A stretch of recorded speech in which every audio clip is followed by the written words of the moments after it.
The retinal effect, how attention shapes our world. Ever had this experience?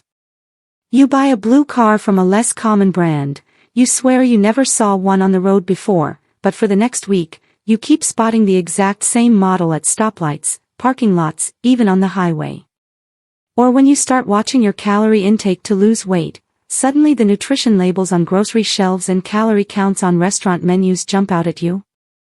This weird, once you notice it, it's everywhere, phenomenon isn't because the world changed, it's your perception being tweaked by something psychologists call the retinal effect. The retinal effect isn't a physical change in your eyesight. It's actually a cognitive bias driven by focused attention. When you fixate on a specific thing, trait, or piece of info, your brain automatically filters out irrelevant stuff and amplifies clues related to that focus. That's why you get the illusion that this thing is suddenly everywhere. The core idea here comes down to how your brain processes information. You're bombarded with over 11 million sensory inputs every day, but your brain has limited cognitive resources. It can't process everything equally, so it prioritizes stuff that ties into your needs, interests, or recent focus. Think of the cocktail party effect. At a noisy party, you can tune out all the commotion and clearly hear someone calling your name. The retinal effect is just that same selective attention playing out in everyday life. From a psychology angle, the retinal effect is closely linked to ideas like confirmation bias and projection effect. Confirmation bias makes us seek out and believe info that matches what we expect, and the retinal effect turns that tendency into seeing what we expect first. Projection effect, meanwhile, makes it easier for us to spot things in others that match our own traits. For example, someone who's detail-oriented will notice things like how people put together their outfits or typos in a document.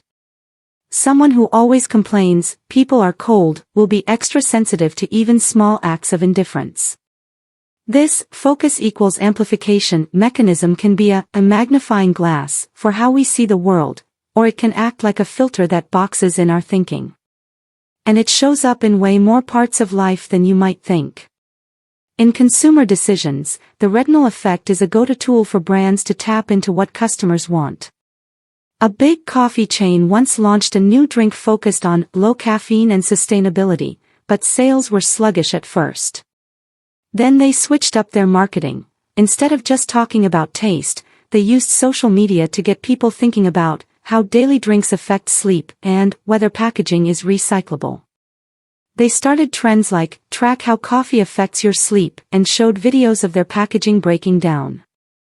Once customers started focusing on low caffeine and sustainability, the retinal effect kicked in. Suddenly they noticed the low caffeine coffee shelf at the grocery store, coworkers using reusable coffee cups, even the recyclable signs on street trash cans. And that coffee chain's new drink. It was exactly the thing that checked those boxes. In just a month, sales jumped 47%. The retinal effect was behind it all. The brand didn't change the drink, they just got customers to focus on specific things, making the drink stand out from all the other options. In the workplace, the retinal effect can be a secret weapon to make teams work better. A department head at a tech company was dealing with a team that barely collaborated. At first, he thought his employees were all working in their own little bubbles. He even jotted down complaints like poor communication and no teamwork. Then he learned about the retinal effect at a management workshop, and it clicked. He'd been fixating on teamwork problems, so his brain had been ignoring all the times his team did help each other. He shifted his focus to tracking those moments, a programmer helping a tester find a bug, a designer sharing their asset library with a coworker. After a week, he realized his team was collaborating 3 to 5 times a day. He just missed it because he was looking for problems. Even cooler. When he praised those teamwork moments in the weekly meeting, employees started paying more attention to each other's needs. That loose team vibe slowly got tighter. It proves the retinal effect works both ways. What a manager focuses on doesn't just change how they see the team, it also sends a message to the team, shaping how they act. Focus on problems, and problems get bigger. Focus on strengths, and strengths get stronger. In relationships, the retinal effect is like a mirror. It shows you what's going on in your own head. A new employee once talked to a therapist and said, "Everyone at the company is so cold. Coworkers never talk to me, and my boss barely gives me feedback." The therapist told her to try writing down one nice thing someone did every day.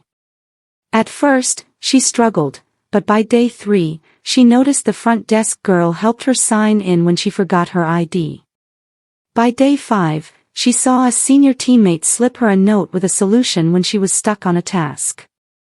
The more she wrote, the more she realized, it wasn't that her coworkers were cold, it was her new job anxiety making her focus on being ignored. Her brain had been filtering out all the kind little moments. This negative focus retinal effect is super common in relationships. If you go into interactions thinking, people are unfriendly, you'll notice their cold or distracted moments and miss their kindness. But if you go in looking for the good, you'll start seeing all the little nice things you used to overlook. When it comes to personal growth, the retinal effect can be a boost to help you break through plateaus. A young guy learning piano almost quit because he thought his fingers weren't flexible enough. He felt like he was hitting wrong notes non-stop and had no musical talent. Then his piano teacher told him to record his practice sessions, but only focus on what he got better at, a melody that was smoother than yesterday, a tricky note that sounded right. At first, he thought, "I'm not getting better at all." But after a week, he could clearly see the small wins, a phrase he messed up on Monday, he played perfectly on Wednesday, a rhythm he couldn't keep on Friday, he matched the metronome with on Sunday. Focusing on progress turned on the retinal effect. Suddenly he noticed his improvements instead of his mistakes. His confidence grew, and he eventually passed his piano exam. This shows the retinal effect can help you break the cycle of putting yourself down. When you shift your focus from what you're bad at to small wins, your brain amplifies those positive signals, boosting your confidence and keeping you going. But the retinal effect isn't all good. If you get stuck fixating on negative things, it can trap your thinking.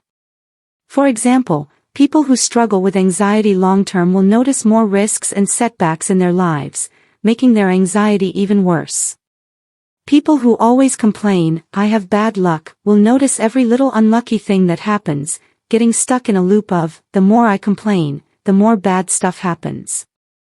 The takeaway here is simple. The retinal effect is really just about choosing what to focus on, and you are in control of that choice.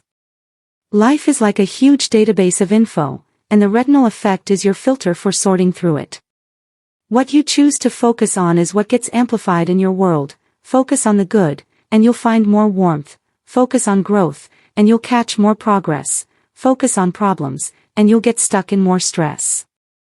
Instead of letting the retinal effect control you, take charge and shift your focus. When life feels boring, try noticing the sunset on your commute or the smell of coffee in a cafe. When you doubt yourself, write down your strengths or nice things people say about you. That bright world you've been missing. It's been there all along.